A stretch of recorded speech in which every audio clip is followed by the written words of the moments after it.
Luke chapter 18. Jisu Jericho sokpai tetei ongkha. Afro Bigra phula khoroksa lama ganao achugui birui tongo.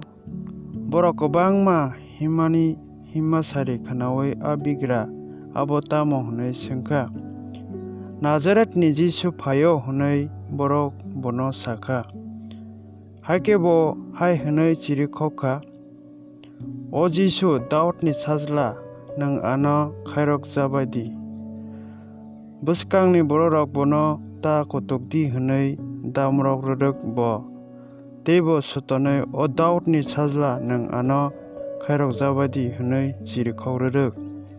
Haike Jisu bathagui a phulano ani thani tubudi hwnui dagika.